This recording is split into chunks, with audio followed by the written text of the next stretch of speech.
Bien. Alors, on va essayer donc de passer à la suite. Donc après les concepts de base sur la technologie XML, donc on va essayer de voir maintenant rentrer dans les applications de la technologie XML. Principalement après on va utiliser les web services, les parseurs XML et tout ça, donc ça c'est quelque chose de très important pour la suite de la formation. Mais également il y a une des applications de XML dans le domaine on va dire du multimédia, du graphisme, c'est SVG. SVG c'est Scalable Vector Graphics. Donc c'est l'une des applications de XML qui sont très utilisées donc, pour, si vous voulez, dans le domaine généralement de l'application web, mobile, dans le domaine du design. Alors, juste avant de vous parler de... Oui, oui, il est enregistré. Donc, avant de vous parler de SVG, vous devrez juste savoir une chose. C'est que dans le domaine des images, il y a deux catégories d'images. Il y a ce qu'on appelle les images bitmap et les images vectorielles. Pour les gens qui manipulent les images généralement. Alors, c'est quoi la différence? C'est qu'une image bitmap, c'est une image qui est définie par un ensemble de pixels, un ensemble de points. Chaque point possède une couleur, n'est-ce pas? Si quand vous prenez votre appareil, oui. C'est un code hexadécimal. Oui, quand je dis la couleur, après la couleur elle est codée forcément en binaire, n'est-ce pas? Si elle est codée en 8 bits, c'est-à-dire vous pouvez avoir une image jusqu'à 256 couleurs, c'est-à-dire parce que quand vous dites chaque pixel est codé sur 8 bits, n'est-ce pas? Alors combien d'informations qu'on peut coder sur 8 bits? C'est 2 puissance 8, c'est 256 couleurs. C'est pour cela, quand vous avez une image bitmap dont la couleur est codée sur 8 bits, c'est-à-dire vous pouvez avoir une image jusqu'à un maximum de combien de couleurs? 256 couleurs. Et dans ce cas-là, chaque pixel occupe un octet, n'est-ce pas? Ça veut dire que si vous avez par exemple votre appareil photo numérique, vous l'avez configuré à utiliser, vous avez un appareil photo d'une résolution de 5 mégapixels. Alors quand vous dites 5 mégapixels, c'est un terme que vous utilisez, n'est-ce pas? 5 mégapixels, ça veut dire que quand vous prenez la photo, vous avez 5 millions de pixels dans la photo. Alors chaque pixel, chaque point de votre photo, il va être codé. Alors s'il est codé en 8 bits, ça veut dire que vous aurez une image jusqu'à un maximum de 156 couleurs. Et dans ce cas-là, chaque pixel va occuper un octet. Donc si vous voulez chercher la capacité mémoire sans compression, parce qu'après il y a la compression de l'image, sans compression, ça veut dire que vous allez avoir 5 millions d'octets, n'est-ce pas, en mémoire. Donc c'est juste entre parenthèses. Mais généralement, avec le codage sur 8 bits, ça donne une mauvaise qualité d'image. Si vous vous rappelez, à l'époque, ça existe toujours, le format GIF. Vous savez, c'est un format qui était très utilisé dans le domaine dans les applications web il y a longtemps, n'est-ce pas? Alors justement, le format GIF, sa particularité, c'est qu'il est codé sur 8 bits. C'est-à-dire, avec le format GIF, on ne peut pas avoir une image qui dépasse 256 couleurs. Mais si vous utilisez le format JPEG, généralement, le format JPEG, c'est connu, c'est généralement 24 bits. C'est-à-dire, c'est un codage 24 bits, c'est-à-dire que chaque pixel occupe 3 octets. Alors, quand vous dites 24 bits, c'est-à-dire, dans une image JPEG, on peut coder combien de couleurs? 2 puissance 24. Ça vous donne 16 millions de couleurs. Donc, c'est pour cela que les professionnels de l'image, ils utilisent ces termes-là. Donc, une image a 16 millions de couleurs. Alors, le terme 16 millions de couleurs, ça provient tout simplement c'est-à-dire comment vous codez l'information. Bref, donc tout ça, c'est des détails, ce n'est pas l'objectif de ce cours. Donc, vous avez les images bitmap. Alors, quand vous avez des fichiers .jpeg, PNG, GIF, à titre d'indication, donc le PNG, si vous voulez, c'est un format qui peut être codé soit sur 24 bits, soit sur 32 bits. Parce qu'en fait, il combine d'autres possibilités. Donc tout ça, c'est des images bitmap. Alors la particularité des images bitmap, c'est que les images bitmap occupent beaucoup d'espace mémoire. Donc vous venez de le voir, vous prenez juste une image 5 mégapixels sans compression. Si vous la stockez en format BMP, bitmap Windows par exemple standard, c'est un format qui n'est pas compressé, le BMP. N'est-ce pas? Si vous prenez votre outil par exemple Paint et vous enregistrez une image en format BMP, ben, c'est une image qui n'est pas compressée, n'est-ce pas? Alors si vous utilisez 5 millions de pixels et une résolution de 5 mégapixels non compressée, ça veut dire que la taille c'est 5 x 3, n'est-ce pas? Donc c'est 5 x 3, c'est 15 millions d'octets, n'est-ce pas? Bon, en tout cas, les images bitmap déjà ça prend de l'espace mémoire, plus d'espace mémoire. Également, la particularité des images bitmap, c'est que quand on zoome, quand on agrandit les images bitmap, on perd la qualité. Alors, vous pouvez zoomer sur une image bitmap, vous agrandissez, à un moment donné, vous allez voir ce qu'on appelle les défauts de pixelisation, n'est-ce pas? Alors, en fait, c'est normal, parce que quand vous agrandissez l'image, en fait, la résolution en fait, diminue. Quand je dis la résolution, c'est le nombre de pixels par unité de longueur diminue. Et après, vous allez voir donc les défauts de pixelisation et vous voyez donc la qualité de l'image qui va se dégrader. Donc ça, c'est l'image bitmap. Alors, dans le domaine des images, il y a des outils qui permettent de traiter les images bitmap comme Photoshop. Alors, quand vous utilisez Photoshop, c'est que les images que vous concevez, que vous utilisez, c'est des images au format bitmap. N'est-ce pas? Alors, en revanche, il y a également une autre catégorie d'images, c'est ce qu'on appelle les images vectorielles. Alors, une image vectorielle, dans une image vectorielle, on n'enregistre pas des pixels. Alors, dans une image vectorielle, on n'enregistre que les fonctions graphiques ou bien les fonctions mathématiques qui permettent de dessiner l'image. Par exemple, si vous avez une image qui contient un rectangle, un cercle et une ligne, n'est-ce pas? Je n'ai pas besoin d'enregistrer tous les pixels de l'image. Alors, pour ne pas enregistrer tous les pixels de l'image, ben, je vais enregistrer uniquement, comme quoi dans mon image, j'ai un rectangle de coordonnées tel et tel avec la largeur et la hauteur. Et j'enregistre également comme quoi j'ai un cercle de centre XY et avec un rayon. Ça veut dire que j'enregistre que les fonctions graphiques ou bien les fonctions mathématiques qui permettent de dessiner l'image. Quel est l'avantage des images vectorielles? Premièrement, c'est que ça prend moins d'espace mémoire, c'est normal parce que je ne vais pas enregistrer les pixels, n'est-ce pas? C'est-à-dire les images vectorielles, généralement, ils sont très légères. Le deuxième avantage, gros avantage, c'est qu'on peut zoomer, on peut agrandir autant de fois, mais on ne perd jamais la qualité. C'est normal, parce que quand j'agrandis, je retrace l'image parce que je dispose de la fonction mathématique qui permet soi-disant, de redessiner l'image. D'accord? Donc ça, c'est juste entre parenthèses.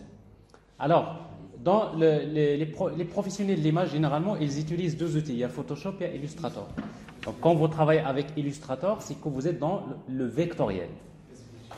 Alors, donc, quand vous êtes dans le vectoriel, c'est-à-dire le format AI, par exemple, c'est que toutes les illustrations que vous dessinez avec Illustrator, souvent, c'est des formats vectoriels. Donc, si vous voulez concevoir un logo d'une entreprise, alors vous allez utiliser quel format? Bitmap ou la vectoriel? Vectoriel.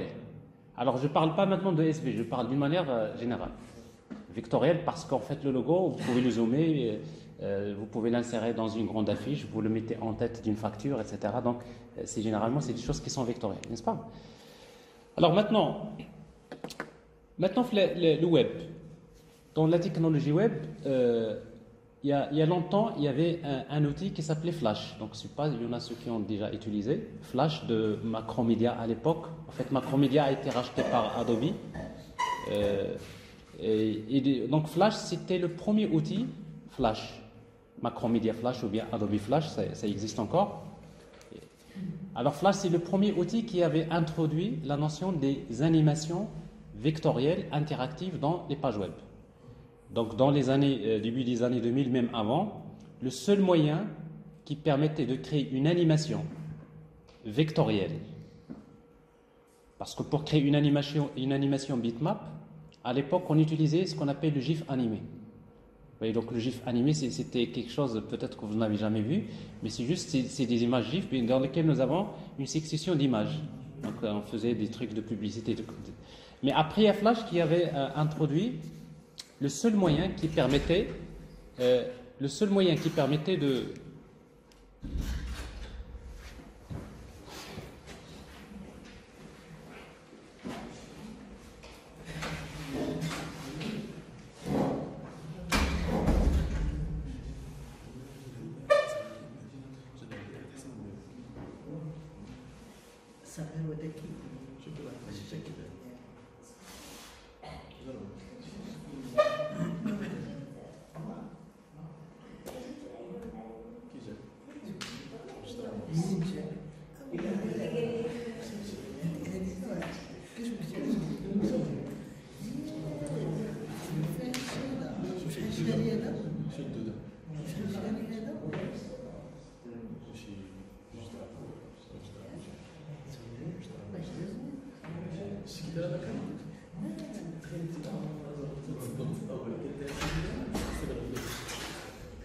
Bon, donc à l'époque, donc le premier outil qui avait introduit la notion des animations vectorielles dans des pages web, donc c'était Flash.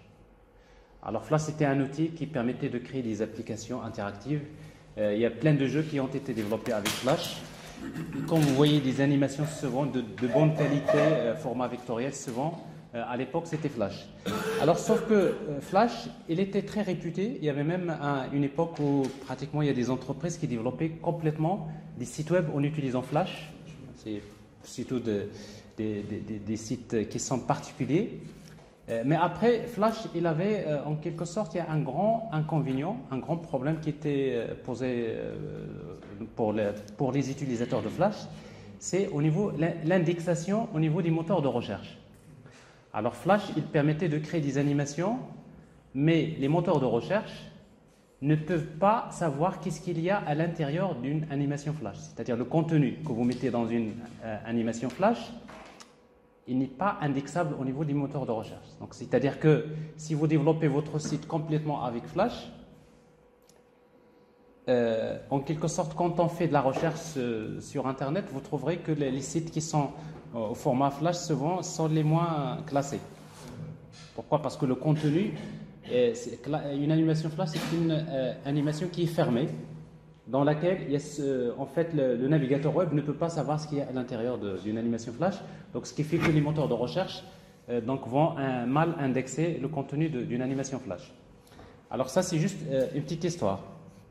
Alors maintenant, après la technologie XML, une fois que la technologie XML s'est développée, avec, comme vous venez de voir, XML, DTD, schéma, etc., XPath, etc., après il y a des applications. Alors parmi les premières applications qui étaient créées dans la technologie XML, c'est SVG. Alors SVG, c'est en quelque sorte, c'est une alternative de Flash. C'est-à-dire qu'avec SVG, vous allez voir, c'est des documents XML avec lesquels on peut créer des documents vectoriels, soit statiques, soit dynamiques, même interactifs, etc., et qui permettent donc d'avoir des avantages, en quelque sorte, quelques avantages qui sont très importants. Alors d'abord, SVG, ça veut dire Scalable Vector Graphics.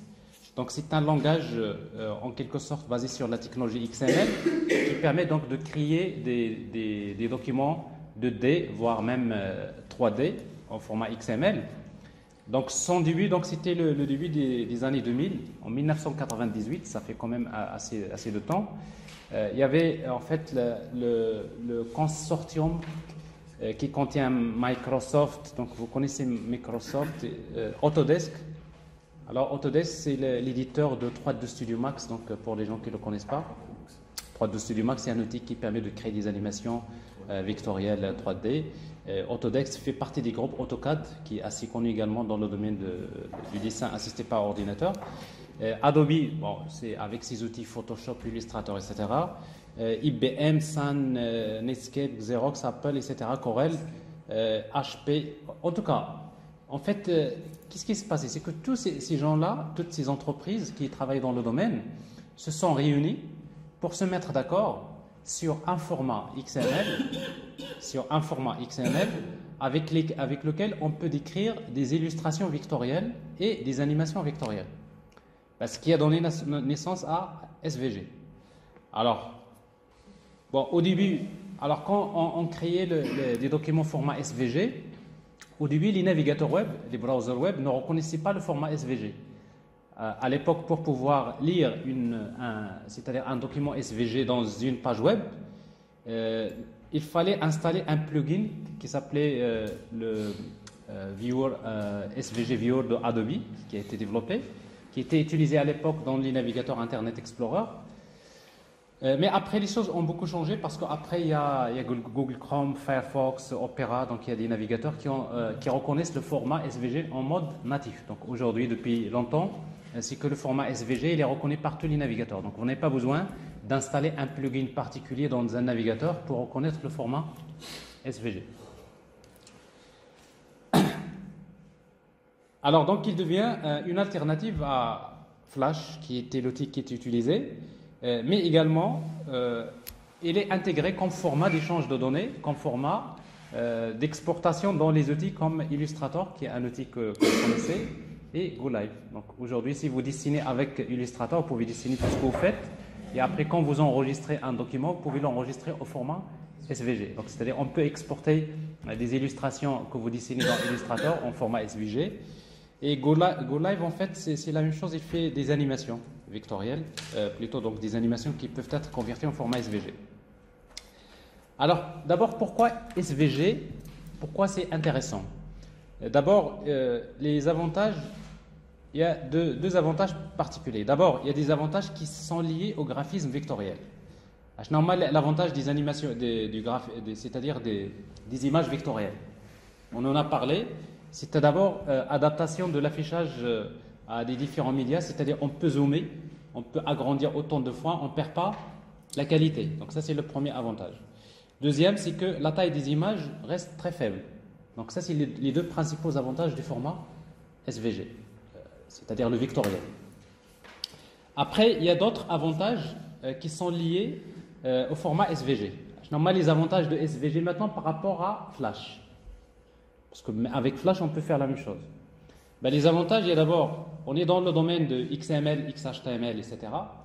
C'est-à-dire que quand vous dites SVG, c'est une application de XML, ça veut dire automatiquement vous avez les parseurs XML, vous avez XPath, XQuery, XSL, XHTML, toute la technologie XML, vous pouvez l'exploiter, donc il va tirer profit donc, de tout ce qui est bien sûr XML. Alors également avec donc il y a des modèles de couleurs sophistiqués avec des filtres graphiques et plein de choses qui ont été faites.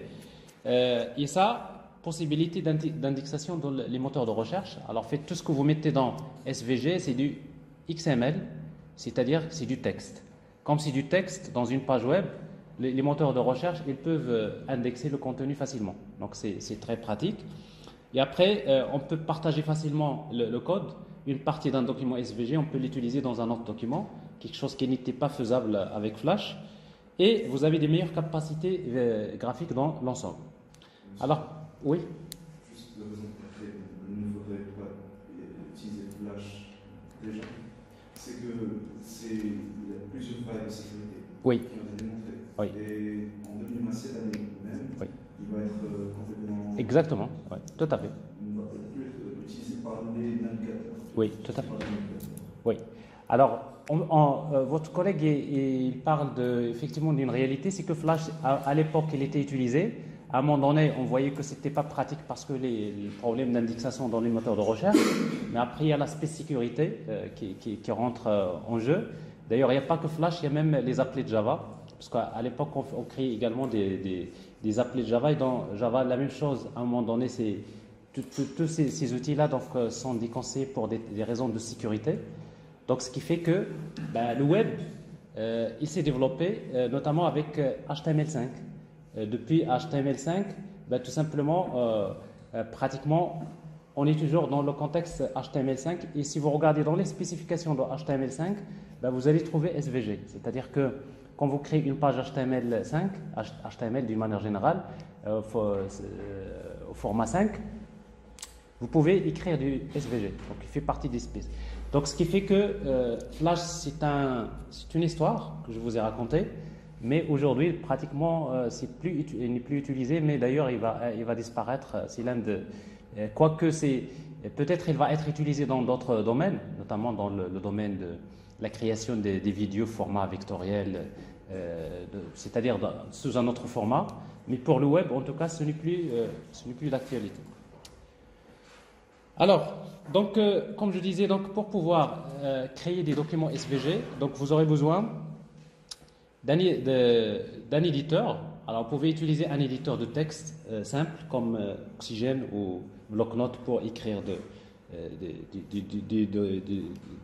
des documents SVG, ou bien pour les gens qui, si vous voulez créer parfois des documents SVG très complexes avec des formes où il y a des petits détails, c'est très compliqué d'écrire un petit peu tout ça, c'est-à-dire ce forme d'éléments XML SVG. Mais souvent, on fait appel à des outils WYSIWYG.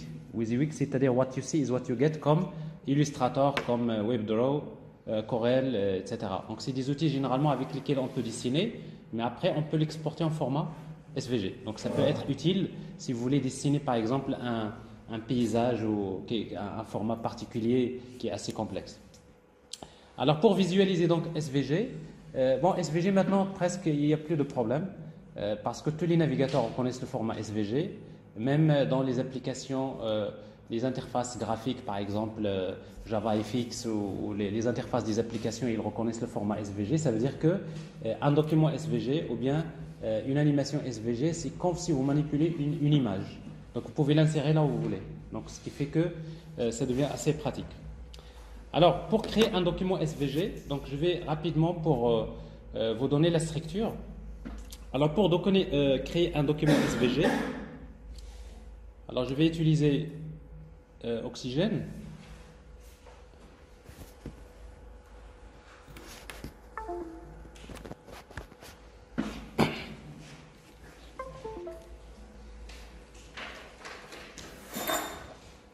Alors on a souvent créé des documents.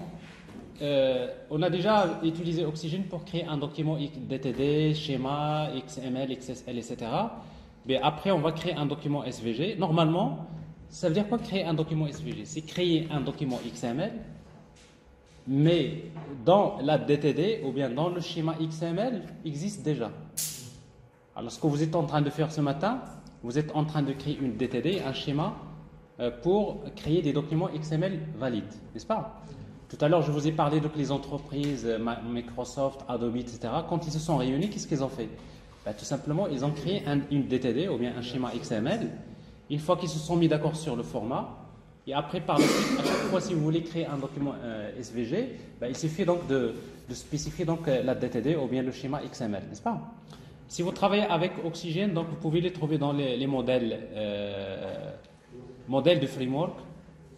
Et dans les modèles de framework, vous allez trouver d'ailleurs au niveau des applications de XML, ils sont très nombreux, et parmi lesquels vous trouverez SVG. Oui. Alors je prends par exemple la version 1.1 de SVG, la version 1.0, 1.1, en fait il y a des petites différences. Ok. Alors si vous regardez donc un document SVG, donc c'est un document XML. C'est un document XML dont la racine est SVG. Alors, SVG utilise des namespaces, comme la plupart des applications de XML. Il y a d'abord le premier namespace, donc ça c'est qui définit le langage de SVG, mais il y a d'autres namespaces qu'on va ajouter par la suite en fonction du besoin. Mais vous voyez bien ici, il y a un doctype, n'est-ce pas? Alors, doctype, si vous voyez ici, il y a une DTD, SVG, 11.DTD. Donc, c'est-à-dire cette DTD-là, si vous essayez de l'avoir, vous trouverez tout simplement des choses qui ont été créées, c'est-à-dire le métalangage, comment il a été déclaré. Alors, on peut spécifier dans un document SVG, comme c'est une image, en quelque sorte, c'est une zone graphique, on spécifie donc des attributs. Il y a la largeur et la hauteur. Alors, width, c'est pour spécifier donc la largeur. Alors, ici, donc, vous voyez, c'est 100%. La hauteur, c'est 100%. Et à l'intérieur de SVG, qu'est-ce qu'on peut faire? On peut utiliser donc les entités graphiques. Alors, quelles sont les entités graphiques qu'on peut utiliser? Par exemple, si vous créez un rectangle, on va utiliser rect. Voyez? Alors rect, il a une largeur, par exemple, de 100, la hauteur 100. Donc je veux créer un rectangle de largeur de 100, hauteur 100, et je peux spécifier les attributs des couleurs. Alors tout ce qui est les attributs de couleur, oui, 200, de quelle unité? c'est pixels. Pardon, ouais. En pixels, exactement. 200 pixels fois 100 pixels. Alors après, pour les couleurs, donc vous avez dans une entité géométrique vectorielle, il y a deux parties. Il y a le contour et le remplissage. C'est des choses que vous utilisez dans Word, etc., n'est-ce pas? Donc, alors tout ce qui est le contour, les attributs commencent par tout ce qui est le remplissage, c'est des attributs de type fill. Alors si vous mettez par exemple fill, c'est-à-dire le remplissage. Par exemple, je vais utiliser la couleur jaune. On peut bien spécifier la couleur en format hexadécimal, n'est-ce pas? Alors juste ici, donc je peux spécifier les noms des couleurs. Si vous voulez spécifier le contour, vous utilisez stroke.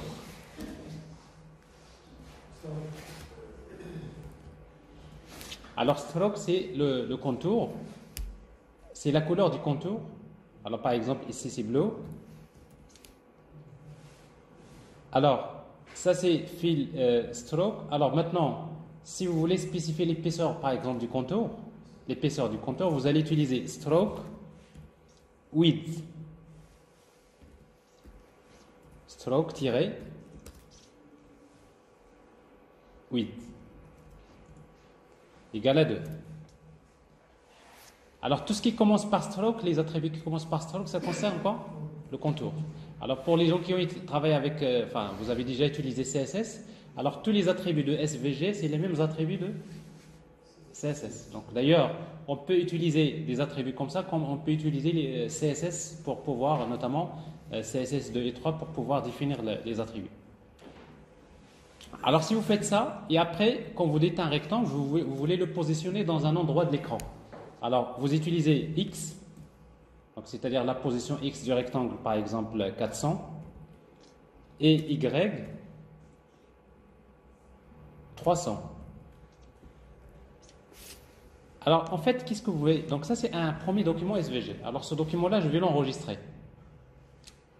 Je vais l'enregistrer dans un dossier que je vais appeler par exemple exemple1.svg comme extension. Oui. Dans quel coin de l'écran est-ce que le vecteur commence?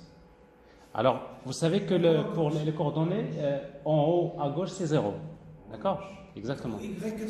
Voilà. Donc le point 00 de l'écran, c'est le coin en haut à gauche. Alors ça veut dire que si on essaie d'ouvrir maintenant ce document-là, si on essaie de l'ouvrir dans document XML SVG, j'ai exemple 1. Alors vous pouvez l'ouvrir avec un navigateur quelconque, par exemple le Chrome. Alors qu'est-ce que je vois ici? Donc je vois, donc ça c'est un rectangle. Alors vous voyez, donc ça c'est graphique, n'est-ce pas? Mais en réalité, si vous regardez le code source, c'est du XML, n'est-ce pas? C'est du SVG. Alors maintenant, vous pouvez zoomer, vous voyez? Vous voyez bien, donc ici, donc, quand vous êtes dans, c'est du vectoriel, vous pouvez zoomer autant de fois, on ne perd pas la qualité. C'est pas comme le cas des images. Alors ici, donc la position, là où je l'ai placé ici, donc c'est la position 400 fois 300. Mais comme je disais tout à l'heure, le point 00, c'est le coin haut gauche de l'écran. Alors c'est juste la structure de SVG. Alors comme vous voyez, donc voilà la structure d'un document SVG. Alors la racine c'est SVG. Alors si vous voulez insérer un document SVG dans une page HTML, à l'époque la même chose. Dans HTML4 à l'époque, pour insérer du SVG, vous utilisez des éléments comme embed. C'est déconseillé, c'est une ancienne balise HTML, ou bien iframe. Par exemple, iframe, il vous spécifie source fichier.svg. Donc dans HTML, si vous mettez iframe fichier.svg, donc vous pouvez inclure votre document SVG à l'intérieur d'une page HTML. Mais dans HTML5, vous n'avez pas besoin. Pourquoi? Parce que dans n'importe quelle partie de votre écran, vous ouvrez la valise SVG et vous travaillez.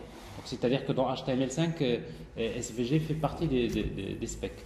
Ok? Alors, quels sont les éléments que vous devrez connaître de base? Il y a texte, c'est pour écrire du texte. Rect, c'est ce que je viens de vous montrer, c'est pour le rectangle. Circle, c'est le cercle. Ellipse, line, pour créer une ligne. Polyline, c'est pour créer plusieurs. C'est des lignes. C'est pas des polygons, c'est des polylines comme ça.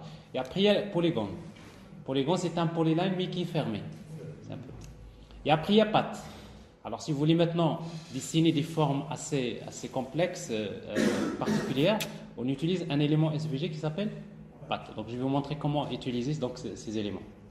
Alors, pour les gens qui ont déjà travaillé avec Illustrator, on utilise un outil qui est très pratique, c'est la plume, avec laquelle vous utilisez, vous pouvez dessiner des choses extraordinaires. Ben justement, c'est ça, c'est patte. Avec donc patte, vous pouvez, il y a en fait une forme que je vais vous montrer tout à l'heure avec laquelle vous pouvez créer des formes. Alors pour le rendu, donc c'est ce que je viens de dire tout à l'heure. Alors en fait, vous avez le rendu, tout ce qui est les couleurs et l'épaisseur, etc. Donc vous avez deux attributs, il y a stroke et fill. Alors tout ce qui est le contour, c'est des attributs qui commencent par stroke et fill, tout ce qui est remplissage. Alors par exemple, ici dans mon cas ici, je peux ajouter un autre rectangle, un autre cercle par exemple. J'ai le rectangle ici. Je vais ajouter un cercle de rayon 50 avec les coordonnées, le CX. En fait, CX, c'est le X du centre. Hein.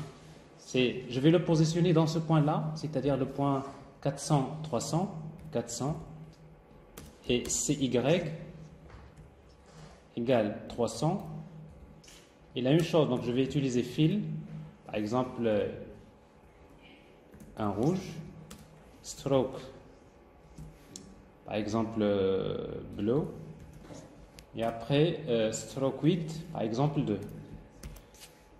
Alors si j'actualise ici, donc qu'est-ce que je vois? Donc je vois ici donc la combinaison, il y a un rectangle et un cercle. Mais regardez, supposons je voudrais jouer sur l'opacité, la transparence. Alors je vais chercher un élément qui s'appelle fill, c'est fill opacité. Alors en fait, fill opacité ou bien stroke opacité, c'est une valeur qui varie entre 0 et 1. Si vous mettez par exemple 0,5, 0,5, c'est-à-dire il est semi-transparent à 50%. Alors si j'actualise, vous pouvez voir la différence. Oui. La différence, c'est que je vois ce qui est derrière. C'est-à-dire il est semi-opaque. Alors ça, c'est juste pour vous donner une idée sur la structure d'un document SVG. Alors pour les attributs, comme je disais donc, pour créer un rectangle, vous pouvez utiliser donc les attributs fill, stroke, stroke width. Ça, c'est les attributs SVG. Ou bien pour les habitués de CSS, vous pouvez utiliser rect et vous mettez style. Alors quand vous écrivez l'attribut style, vous pouvez utiliser fill de point red, stroke de point blue, etc. Alors c'est quoi ça? C'est du CSS. Donc c'est-à-dire tout ce que vous faites dans CSS, vous pouvez l'appliquer à SVG. En fait, les concepteurs de SVG, ils ont pris en considération que CSS, c'est les attributs d'affichage, c'est du CSS qui est le standard. Alors ça, j'en ai déjà parlé. On peut spécifier également un gradient de couleur en utilisant un attribut qui s'appelle l'URI. Donc vous savez, quand vous faites un remplissage, on peut remplir par un dégradé de couleur. Ça, c'est quelque chose des possibilités. Après, pour le rendu de stroke, il y a stroke, par exemple, ça définit la couleur. Il y a opacité, la même chose. Stroke width. Et après également line join. Parce que quand vous avez, en quelque sorte, parfois quand vous avez une ligne, quand vous essayez donc de joindre deux lignes, n'est-ce pas? En fait, quand vous créez une ligne, à la fin de la ligne, il y a en fait c'est-à-dire quand vous joignez deux lignes, la manière avec laquelle ils vont être jointes, c'est-à-dire il y a des différentes méthodes de joindre les lignes. Ici, vous allez trouver tout à l'heure des exemples dans lesquels on peut spécifier le type. La même chose, le bout de la ligne, est-ce qu'il est carré ou bien arrondi, etc. C'est line cap. Ça peut être par exemple round ou square, donc en fonction des cas. Quoi d'autre? Pour le rectangle, donc tout à l'heure, j'ai créé un rectangle. Si vous voulez, alors par défaut, vous avez les coins du rectangle. Si vous voulez créer des arrondis, alors on utilise Rx égale par exemple 10, Ry égale à 10. Pourquoi Rx et Ry? Parce qu'en fait, l'arrondi, c'est une ellipse. Vous savez, une ellipse, il a deux rayons. N'est-ce pas? Une ellipse, il y a deux rayons. Il y a Rx et Ry. Alors, si vous mettez 10, 10, c'est-à-dire c'est un cercle de rayons de 10. Alors, si je fais ça et j'actualise, donc vous allez voir les arrondis du rectangle. Non, ils sont arrondis. Donc, ça, c'est le rayon du rectangle.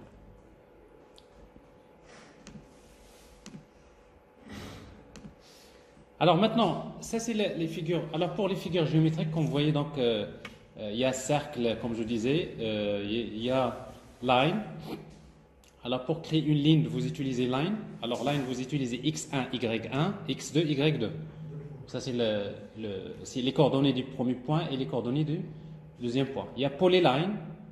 Alors polyline, vous utilisez polyline et vous mettez points. Alors faites points, c'est que vous prenez par exemple un ensemble de points.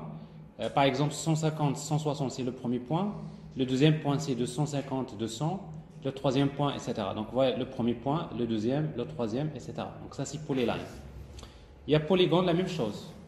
Alors, polygone, si vous mettez polygone, points, il vous spécifie la même chose, les valeurs. Alors, sauf que pour la différence entre polygone et polyline, c'est que dans polygone, c'est fermé, n'est-ce pas? C'est-à-dire il joint toujours le premier point avec le dernier. C'est ça la différence. Et après, vous avez les pattes.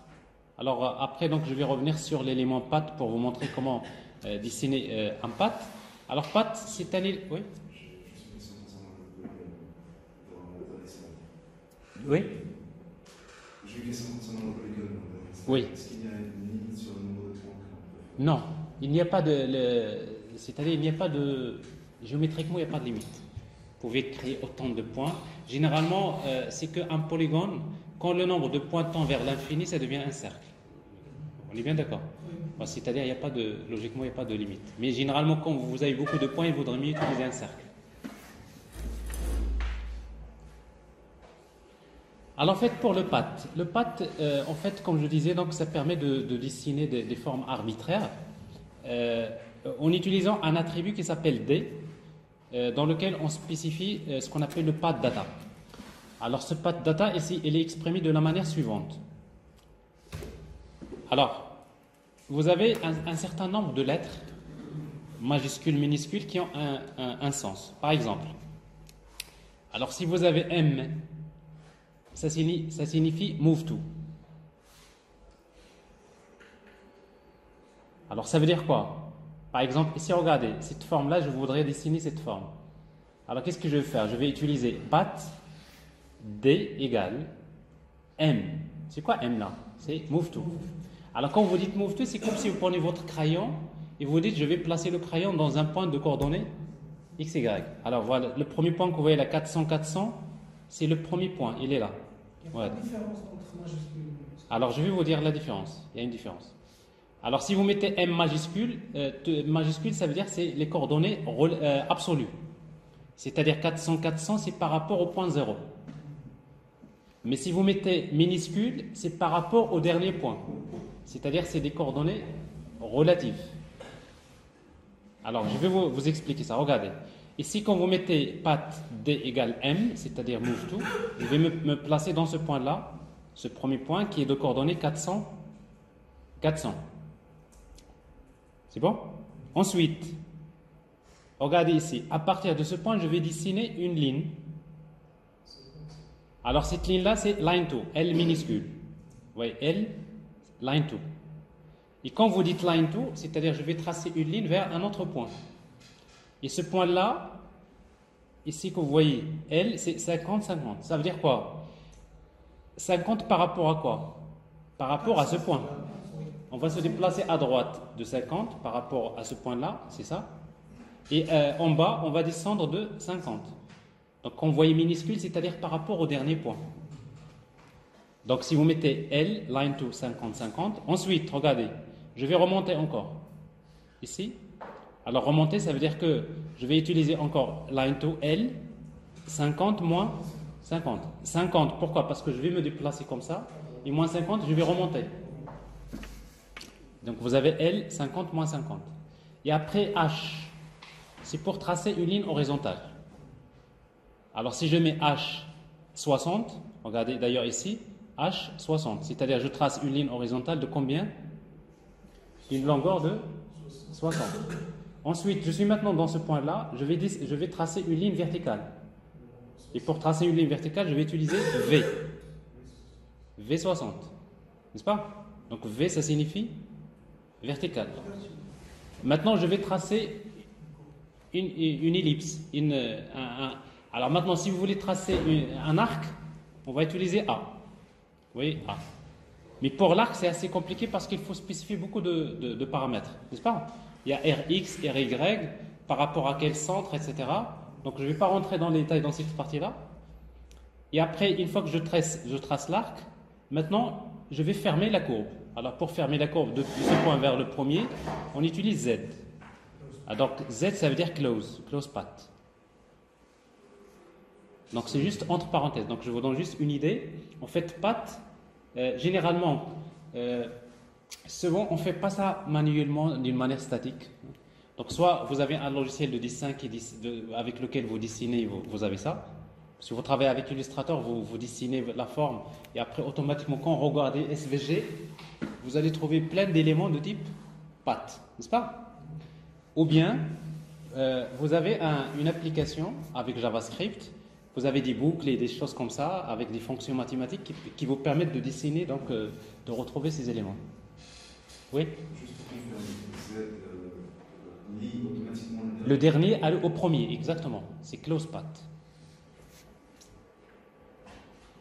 Alors pour le texte, donc vous avez un texte, pour écrire un texte, donc on va utiliser texte, x égale y égale, et vous pouvez spécifier donc les attributs de la font size, fill c'est la couleur de remplissage, stroke c'est le contour, vous voyez donc ici par exemple ça c'est un texte dont le remplissage c'est quoi? C'est du jaune, et le contour c'est le bleu. Attention, ce texte-là, c'est un texte vectoriel. Ce n'est pas le texte classique que vous écrivez en HTML, n'est-ce pas? C'est du graphisme vectoriel. Alors, après, vous écrivez le texte. Regardez SVG, donc ça, c'est un texte. Alors maintenant, et après le texte, vous pouvez l'écrire sur une courbe. Par exemple, je voudrais écrire le texte, regardez. Je suis en train de faire une démo texte sur une trajectoire. Je voudrais l'écrire. Mais ce texte-là, je voudrais l'écrire sur la trajectoire, Donc on voudrait, par exemple, l'écrire sur un cercle ou sur une trajectoire quelconque. Alors pour faire ça, on fait ça. Texte. Et entre texte et slash texte, on va utiliser textpath. Et dans textpath, je vais utiliser href vers dièse chemin 1. Alors c'est quoi chemin 1? Rappelez-vous, tout à l'heure, j'ai créé ici donc un path dans ID égale chemin 1. Donc c'est-à-dire, je suis en train de dire, je vais écrire ce texte-là, mais je vais l'écrire sur cette... Ok? Oui?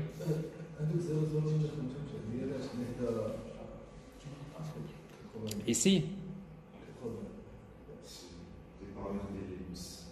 Alors, c'est ce que je disais tout à l'heure.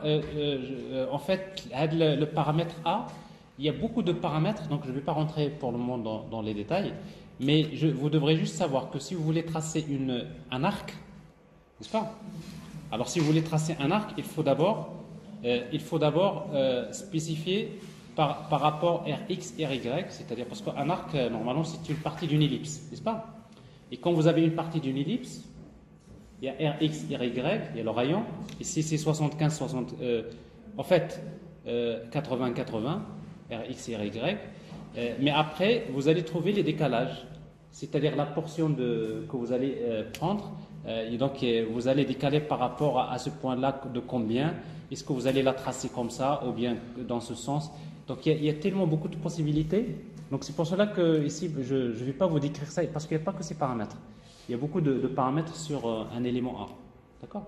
Mais l'idée, c'est quoi? C'est que quand vous dessinez un arc, et en fait, mathématiquement parlant, il faut le situer par rapport à plein de choses. Ok?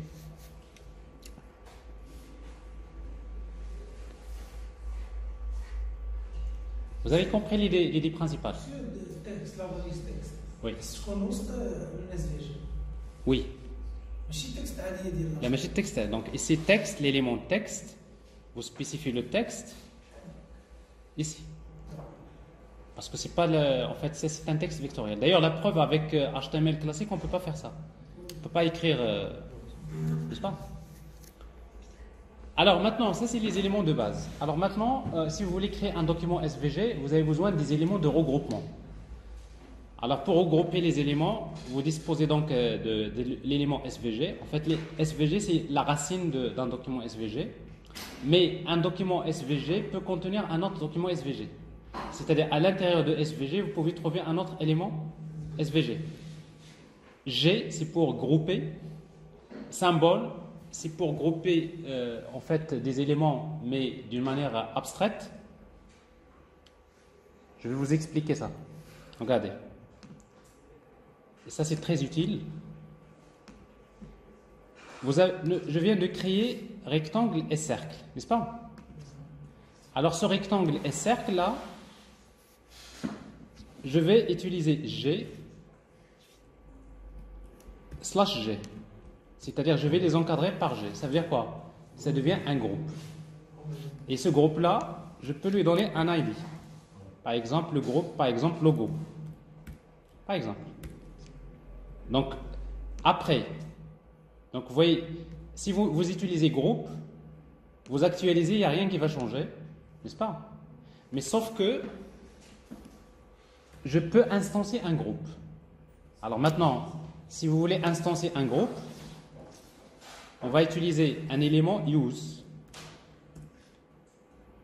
Je voudrais instancier, et si je vais utiliser un attribut href qui fait partie d'un namespace qui s'appelle xlink. Alors je vais utiliser dièse quoi? Logo. Je vais créer une instance de ce groupe-là dans un point de coordonnées x égale, par exemple, 500, y égale 500. Alors si on actualise, alors au début vous allez voir que en fait ça va pas marcher. Ça marche, oui, pas de problème. Yeah, ça marche pas, oui. Parce qu'il vous dit que vous utilisez xlink, n'est-ce pas? En fait, xlink c'est un namespace que nous n'avons pas déclaré dans le document SVG ici. Alors vous avez xml-ns et vous ajoutez également un autre xml-ns xlink. Et le namespace xlink, il est défini ici. Alors en fait, quand vous utilisez donc l'attribut xlink href, ça veut dire que vous utilisez href d'un namespace qui s'appelle xlink. Il doit être déclaré dans la racine de l'élément. Alors je vais actualiser.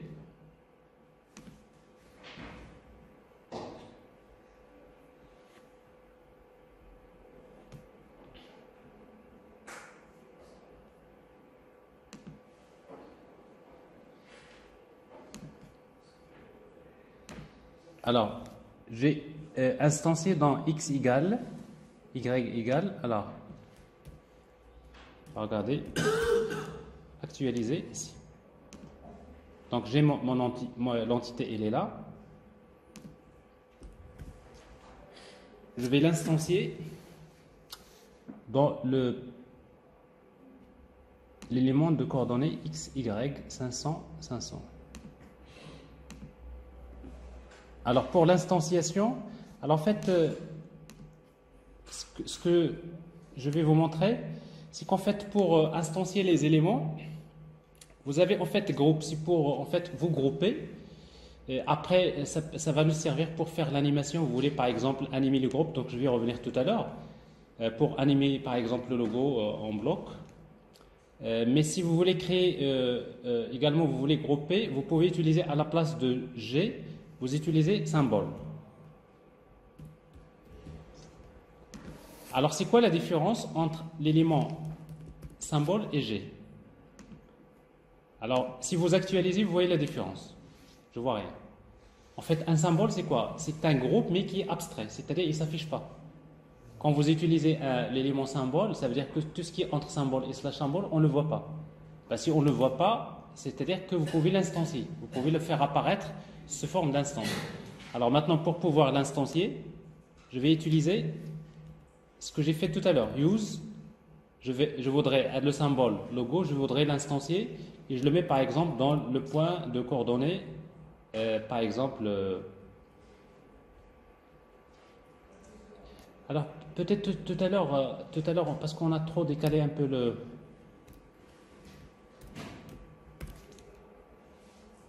Parce que même avec SVG, normalement, ça devrait marcher. Alors ici, donc, qu'est-ce que je vois? Ce que je vois là, c'est une instance. Alors, je vais créer une deuxième instance. C'est un peu perdu dans les éditeurs. Alors, je vais faire encore ça, use. Et je le mets dans le point de coordonnées, par exemple, 150. 150. Alors, ici, vous allez voir, en fait, qu'est-ce que vous voyez là? Il y a deux instances, c'est-à-dire c'est deux instances du même symbole. Alors, même avec G, il faut que je quitte ces DE. Alors, avec G, qu'est-ce que vous avez? Avec G, ça marche également, sauf que avec G, vous avez, ça c'est le groupe d'origine, qui n'est pas abstrait, et après vous avez deux instances. Voilà, justement, sauf qu'il faut faire, tout à l'heure on n'avait pas vu parce qu'on a utilisé des coordonnées qui sont en dehors de la portée, c'est-à-dire ça sort de la portée. Alors ce que je vais faire pour avoir quelque chose d'assez... C'est correct, donc ici donc le rectangle, je ne vais pas utiliser 400, je vais utiliser par exemple ici 10.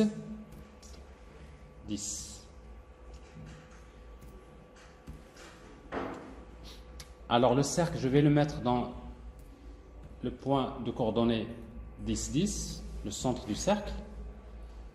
Et là, donc, je peux le déplacer par rapport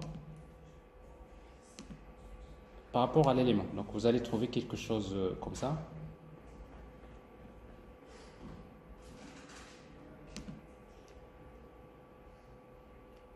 Alors c'est normal, vous n'allez pas voir une partie du cercle parce que vous avez le rayon 50, il est dans 10, donc on ne voit pas une partie. Alors je vais mettre 100.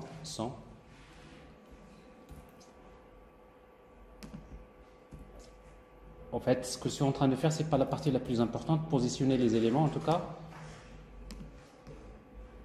Voilà. Alors ici, donc, ce que je vais faire, c'est que, donc c'est juste pour vous expliquer c'est quoi la différence entre G et symbole. Alors G, c'est un groupe qui est concret, qui est affiché, et symbole, c'est un groupe qui est abstrait. Donc il n'est pas affiché. Après, s'il n'est pas affiché, vous pouvez l'instancier, n'est-ce pas? Alors maintenant, même par exemple, vous avez ces deux instances que vous voyez là. Donc on vient de créer deux instances. Ces deux instances. Alors ces deux instances, je peux les grouper également. Alors pour les grouper, je vais utiliser pareil. C'est-à-dire je vais utiliser ici G.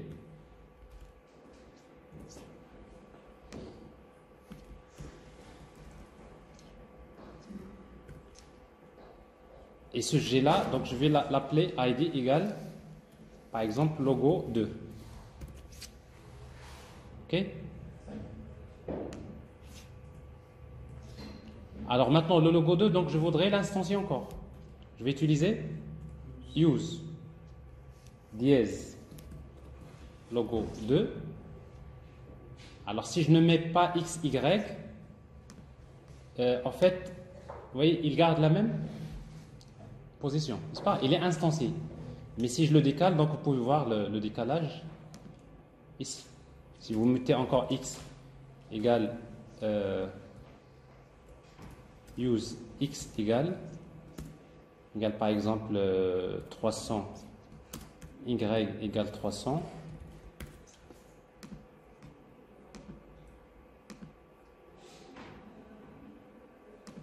Je suis allé trop loin, alors 150,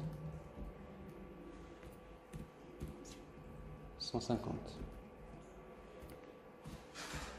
10, logo 2. Non, attendez. Ici, je ne dois pas mettre 10, n'est-ce pas? Vous êtes d'accord?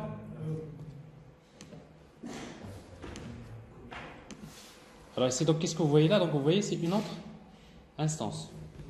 Alors maintenant, ce que je vais faire, donc je vais l'instancier, mais je vais faire un peu d'animation pour voir juste la partie animation dans SVG. Donc ce que je vais faire, donc cette instance-là, que je vais créer, cette instance, je ne spécifie pas XY. Ok? Mais par contre, entre use et /use, je vais utiliser des attributs comme animate. Donc on va voir tout à l'heure animate, donc ça permet donc d'animer un attribut, soit x, y, width, height, la couleur. Animate color, c'est pour animer la couleur. Vous animez donc la couleur. Ou tout simplement, il y a animate transform. Animate transform. Alors en fait, animate transform, il permet d'animer un attribut qui s'appelle transform, et pour lequel vous pouvez spécifier les types d'animation, type. Alors il y a en fait, vous savez, dans la géométrie, il y a en fait les outils de transformation. Il y a quoi? Il y a rotate, la rotation, scale, c'est la mise à l'échelle, du zoom. Et après, vous avez translate, si vous voulez translater d'un point vers un autre, c'est linéaire, n'est-ce pas? Et après, vous avez skew x, skew y, c'est pour déformer, voilà, selon x ou selon y. Alors ça, c'est ce qu'on appelle les éléments de transformation. Dans tous les outils de graphisme, donc ça, c'est assez connu. Maintenant, je vais choisir rotate, par exemple. Je voudrais animer en rotation cette instance. La durée de l'animation, avec l'attribut durée. Alors, je vais utiliser 2 secondes de S, la durée de l'animation. Ensuite, je vais spécifier from. Je voudrais animer à partir d'une valeur vers une autre valeur. Alors, en fait, pour la rotation, on devrait spécifier 3 paramètres. Le premier paramètre, c'est l'angle. To 360. Alors, si vous faites ça, c'est-à-dire que si vous le laissez comme ça veut dire que je suis en train d'animer l'angle de rotation de 0 jusqu'à 360, c'est-à-dire un tour. Donc, 360 degrés, c'est un tour, n'est-ce pas? Mais il y a le centre. Quand vous faites une rotation par rapport à un centre, moi je voudrais faire une rotation par rapport au centre, virgule. Alors c'est quoi le centre? Ici, donc j'ai l'instance que j'ai placée.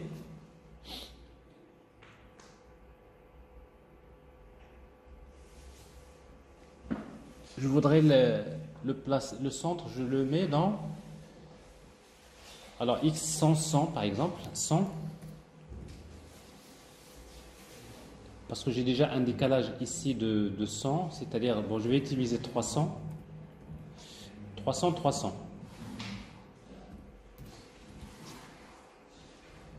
La même chose ici, 300, 300. Alors regardez ce qui va se passer. Actualiser. Actualiser. Bon, de toute façon, j'ai créé une instance. La première instance, je ne l'ai pas touchée. La deuxième instance, j'ai créé une animation. Alors maintenant, je voudrais que l'animation soit répétée plusieurs fois. Alors si l'animation, pour qu'il soit répété plusieurs fois, on va utiliser le repeat count. Exactement. Alors, c'est-à-dire que voilà, exactement. Si vous mettez 1 seconde, c'est plus rapide. Si vous mettez 5 secondes, c'est lent. Donc, c'est-à-dire c'est la durée de l'animation. C'est elle qui définit la vitesse. Alors, c'est repeat count. Donc, on va spécifier par exemple 3 fois, 5 fois, ou bien indefinite. Indefinite. Alors quand vous dites indefinite, c'est-à-dire c'est infini. Alors si vous le laissez comme ça, ben vous aurez quelque chose qui tourne indéfiniment. Alors c'est quoi ça? Alors si vous dites à quelqu'un ça c'est la technologie XML, il va vous dire mais c'est quoi ça? XML. Mais c'est l'une des applications de XML. Donc. Alors maintenant, je voudrais faire cette rotation, mais en même temps, je veux faire un scale. Donc j'ai fait la première animation juste pour la vitesse. Donc si vous mettez par exemple 1 seconde, logiquement la vitesse devrait, n'est-ce pas? Ben, c'est normal, vous réduisez la durée de l'animation. Alors, vous voyez donc entre use et /use, j'ai utilisé animate transform et je peux encore utiliser animate transform. Alors toujours transform. Cette fois-ci le type scale, n'est-ce pas? Alors, au lieu d'utiliser from to, on peut utiliser d'abord la durée, c'est la même durée, 1 seconde. On va utiliser values. Alors quand vous dites values, ça veut dire quoi? Ça veut dire que le scale, il va varier de 1, l'échelle 1. Ensuite, je vais faire point virgule 2. Ça veut dire quoi? Il passe de l'échelle 1 jusqu'à l'échelle 2, n'est-ce pas? Ça, il va être agrandi 2 fois. Ensuite, il va revenir vers 1. Ensuite, il va vers 0. Et à la fin, il revient vers...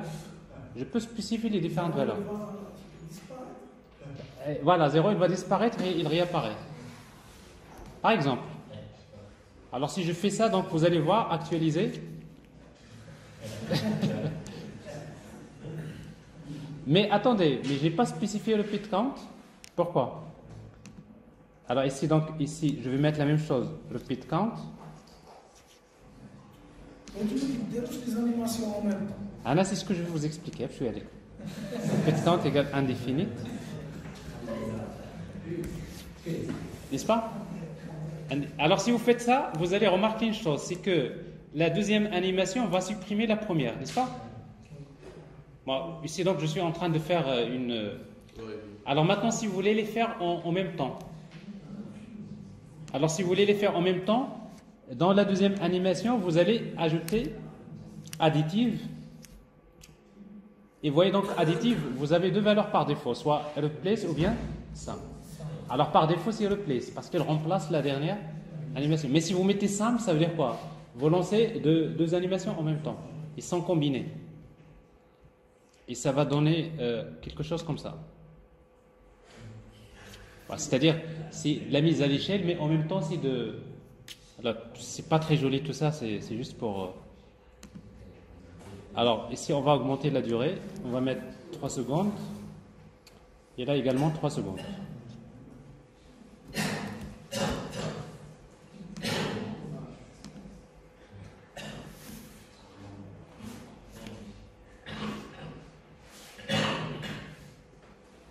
Est-ce que c'est clair? Alors, ça c'est maintenant, ça c'est on va dire, on vient de voir que dans SVG, ce qu'il faut récapituler, donc un document SVG, c'est un document XML qui possède l'élément racine, c'est SVG, dans lequel on peut dessiner les entités géométriques. Quelles sont les entités géométriques? Texte, rect, cercle, ellipse, line, polyline, polygone, path. Ok? Moi, les entités de base.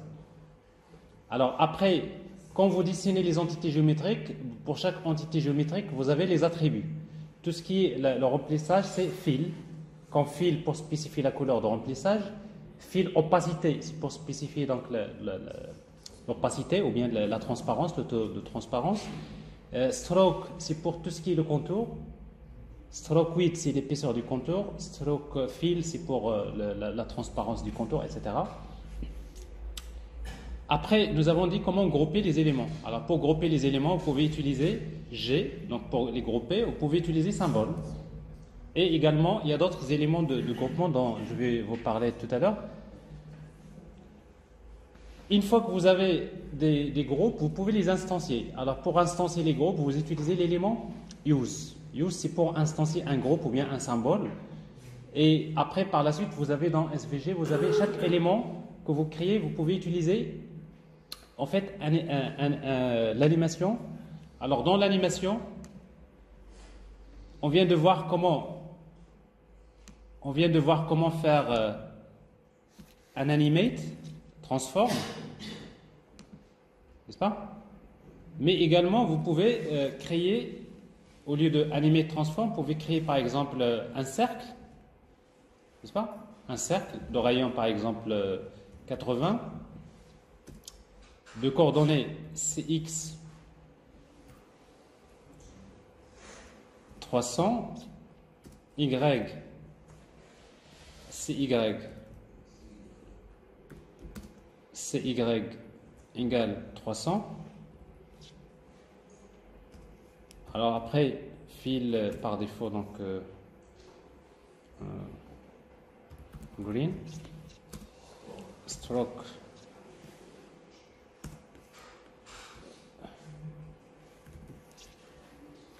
alors vous avez ça, actualisé.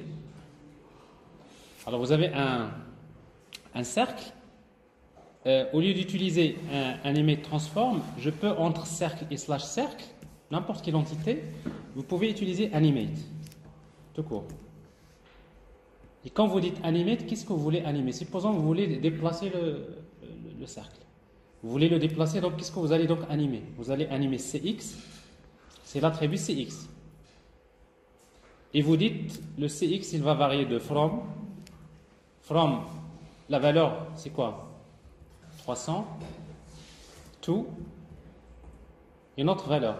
Il va vers, par exemple, 800. Ben, la même chose, la durée de l'animation, c'est 1 seconde, 2 secondes. Actualiser. Alors, donc, c'est un cercle. Mais un cercle pour lequel j'ai animé CX, n'est-ce pas? En même temps, vous animez le rayon.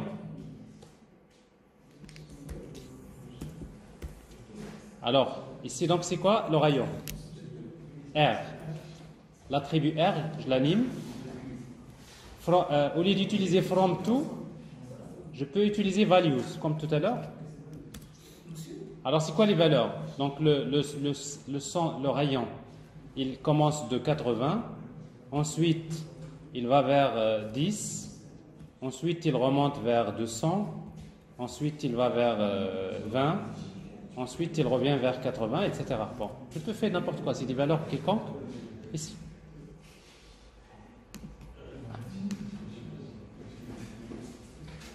Alors ici, donc, vous voyez bien, donc ça, ici, dans Animate, vous n'avez pas besoin d'utiliser additive, n'est-ce pas? Parce que dans Animate Transform, il y a une qui efface l'autre. Là, ici, par défaut, ils sont combinés. Donc, je combine entre X, Y. Alors, sauf que dans Animate, vous voyez que quand l'animation atteint la fin, elle revient à la position finale, initiale. Alors, si vous voulez qu'elle reste dans sa position finale, il y a un attribut qu'il faut utiliser qui s'appelle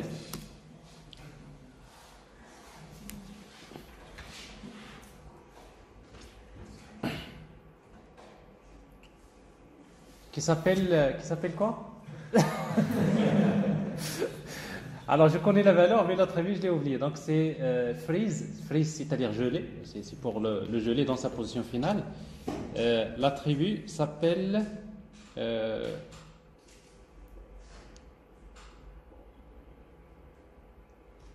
bon, je ne vais pas le chercher, mais il devrait être dans le document. J'ai oublié. Non. Non. Alors, animate. J'ai animate ici. Repeat count, donc ça. Vous voulez démarrer. Fill. Fill égale freeze. Alors, c'est fill égale freeze.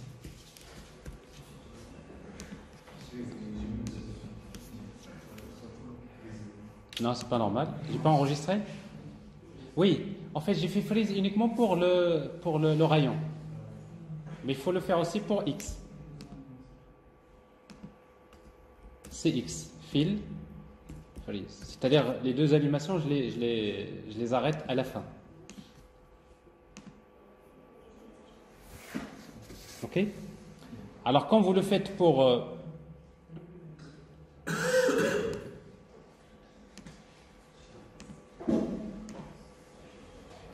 Alors, si vous le faites avec Animate, donc vous pouvez le faire également pour Animate Color.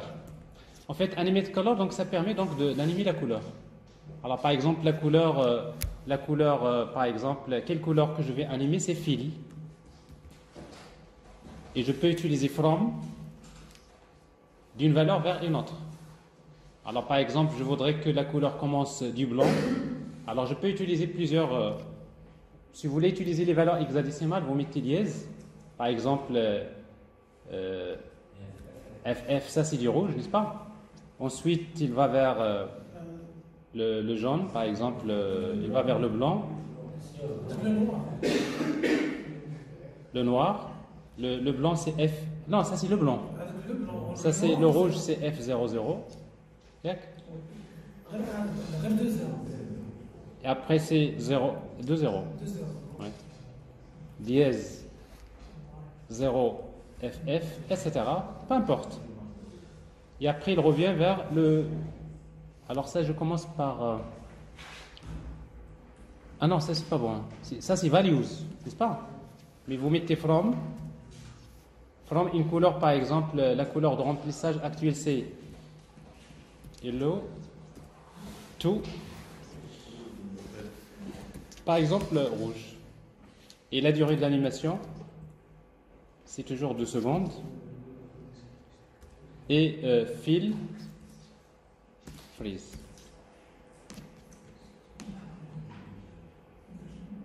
Non?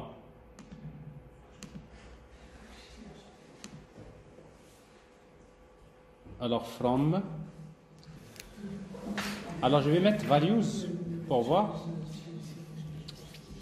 Alors, values, donc je vais faire du rouge. Ensuite, il va vers du bleu.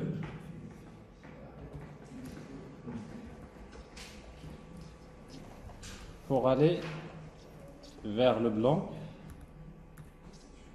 Et pour revenir vers le jaune.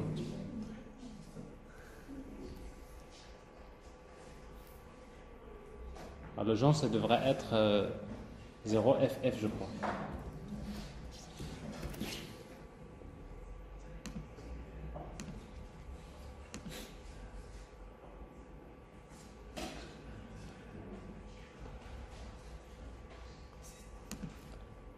Alors pourquoi ça ne donne pas l'effet de couleur? Donc je vais supprimer les autres animations pour voir.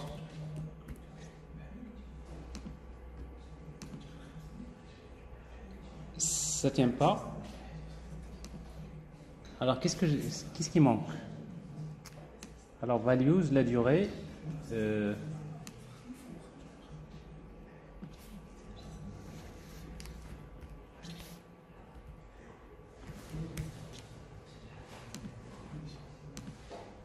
Bon.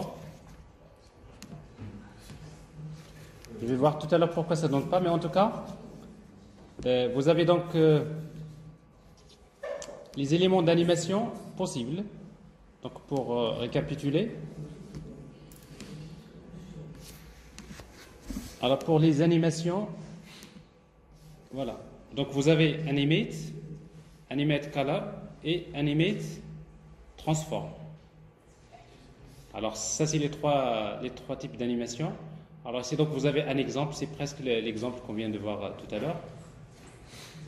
Alors pour répéter c'est indefinite. Là on a déjà parlé de ça additive, on va mettre sum quand il faut combiner. Vous avez un exemple. Alors ça en résumé, donc SVG, donc il vous donne un ensemble de possibilités. Mais en combinaison avec JavaScript, vous pouvez faire ce que vous voulez. C'est-à-dire, avec du JavaScript, vous pouvez créer des documents SVG dynamiques, vous insérez l'interactivité, Quand je clique sur un bouton, j'affiche, j'anime, j'arrête, etc. Et si vous regardez dans donc, dans la documentation des possibilités de SVG, vous serez vraiment étonné. Vous prenez exemple SVG, exemple.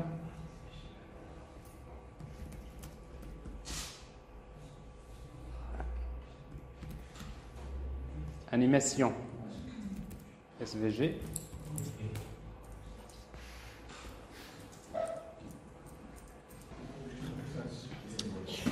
Bref, alors ça c'est donc maintenant, ce qui nous intéresse dans tout ça, parce que bien sûr, s'il vous plaît. Alors maintenant, donc ce qui nous intéresse dans la partie SVG pour nous, ce n'est pas vraiment pour créer des animations, pour tout ça. Ça, SVG appliqué au multimédia, oui. Donc vous pouvez faire beaucoup de choses. Maintenant, ce qui nous intéresse, c'est que c'est dans le cadre d'échange des données entre les systèmes d'information, comment utiliser SVG dans nos applications. Alors c'est pour cela qu'il y a un exercice d'application sur lequel vous allez travailler, qu'on va travailler la prochaine fois, dans lequel on suppose que nous avons ça. On considère un document XML qui présente les mesures des températures dans différentes villes. Vous voyez donc notre document XML, la racine, c'est météo, dans lequel vous avez plusieurs mesures. Alors chaque mesure, il y a une date. Et dans une mesure, vous avez des villes. Alors chaque ville, il y a le nom de la ville, il y a la température. Ville, température, donc ça c'est un simple document XML. Ce qu'on vous demande, c'est ça, c'est, regardez, faire une représentation graphique de l'arbre XML, ça c'est ce qu'on fait d'habitude. Créer une DTD, c'est ce qu'on fait d'habitude. Créer un schéma XML, l'habitude. Créer un document XML, c'est ce qu'on a déjà fait. Créer une feuille de style qui permet d'afficher, qui permet de transformer en HTML, c'est ce qu'on a déjà fait. Alors maintenant, ce qu'on va faire, c'est créer une feuille de style XSL qui permet de transformer le document en format SVG. Donc, c'est-à-dire, je veux créer une feuille de style XSL qui permet de m'afficher donc les données de XML, mais en format SVG. Parce que tous les exemples de XSL que nous avons faits, c'est des exemples qui permettent de transformer les données en format HTML, n'est-ce pas? Alors maintenant, ce que je voudrais par exemple un document SVG dans lequel je fais un for each pour chaque ville, je récupère le nom et je récupère la température. Et après, pour chaque ville, au lieu d'afficher la température, je vais dessiner un rectangle. Dans la hauteur, ça représente la température, n'est-ce pas? Alors en fait, ça c'est l'idée principale, juste pour voir que quand on génère les documents SVG, on ne va pas toujours les générer d'une manière statique, ce que je viens de vous montrer, mais souvent les données des documents SVG proviennent d'une base de données ou bien d'un document XML. Donc la source des données c'est XML, mais SVG c'est juste la présentation. Comment présenter des données qui se trouvent dans un document XML.